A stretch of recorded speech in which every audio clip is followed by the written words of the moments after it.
Já num segundo retorno, ou seja, depois que você retornou a primeira vez, avaliou como é que está a cicatriz, avaliou os pontos, avaliou se tem seroma ou não, e a gente pede o exame, TSH e cálcio. Num segundo retorno, a gente vai avaliar o resultado desses hormônios. E aí a gente ajusta a dose do hormônio que você precisa.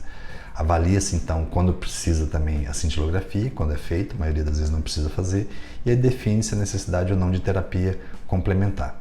Uma coisa muito frequente são as dúvidas relacionadas à cicatrização. A gente tem que lembrar que o processo de cicatrização ele é demorado. Ele não é porque está fechadinho por fora que o processo de cicatrização finalizou. E outra coisa, não existe cicatrização só na pele. Profundamente, nos músculos, todas as regiões que foram seccionadas durante a cirurgia, também passa por um processo de cicatrização.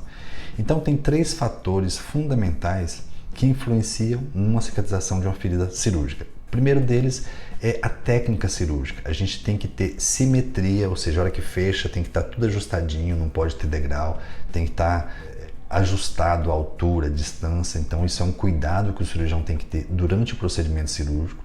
A gente geralmente faz essa incisão dentro de uma prega cutânea. O que significa isso? Quando você dobra o pescoço, existe uma formação de uma dobra. A gente tem o cuidado de fazer essa incisão justamente dentro de uma dessas dobras para não criar uma alteração a mais. A gente aproveita essa dobra do pescoço, as chamadas linhas de força, porque nesse caso a cicatriz fica mais discreta. Por exemplo, se a cicatriz no pescoço fosse nesse sentido, de cima para baixo, ele seria contra as linhas de força e certamente a qualidade da cicatrização seria muito pior. Então, como ela é transverso, ou seja, a favor da linha de força, geralmente a cicatrização é muito boa. O cuidado que eu repito que o cirurgião deve ter é em relação ao alinhamento das bordas da ferida. Se você tiver uma pele desalinhada, não tem jeito, ele vai ser sempre uma cicatrização ruim. Cuidados muito simples, mas importantes, são em relação, por exemplo, a você evitar a tração da pele. Você fez uma cirurgia, um corte transversal. Se você estica o pescoço e força essa pele, tende a se afastar, o que vai acontecer? Ele vai forçar em cima do ponto. O ponto vai segurar, não vai abrir. No entanto, existe uma chance maior da cicatrização naquele ponto ser um pouco mais evidente. E isso pode prejudicar no aspecto final da sua cicatrização.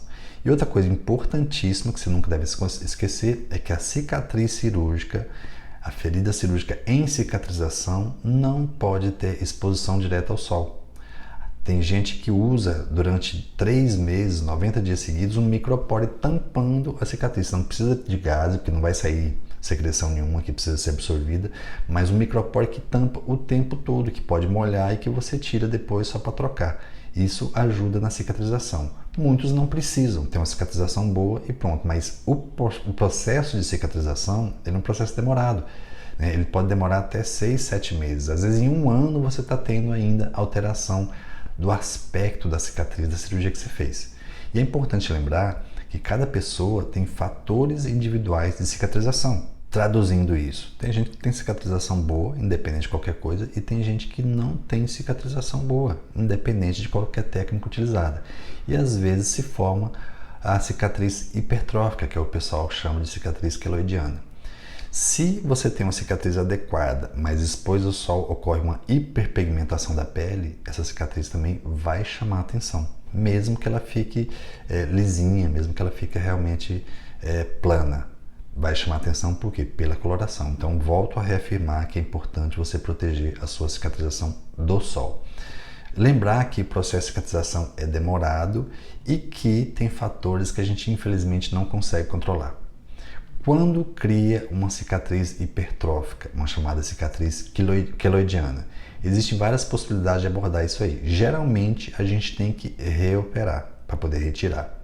Mas existe a possibilidade de fazer infiltração com corticoide, geralmente o corticoide usado é a triancinolona, e existe uma possibilidade mais eficiente que é a realização de beta-terapia, que é um tipo especial de radioterapia superficial, que pega somente a pele.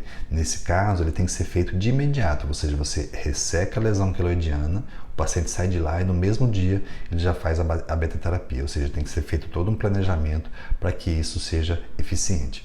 Outros tratamentos, como a luz de LED, também pode ser feito, mas o resultado é menos eficiente do que a beta-terapia e infiltração de corticoide.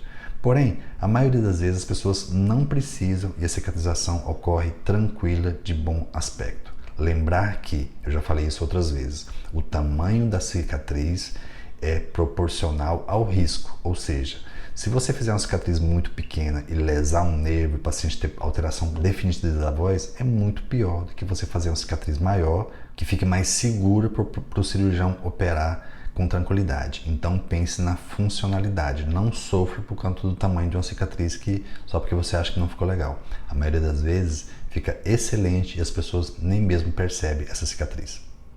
Com essas informações, a gente finaliza o que tem de mais comum, de mais importante e de mais relevante na cirurgia da tireoide.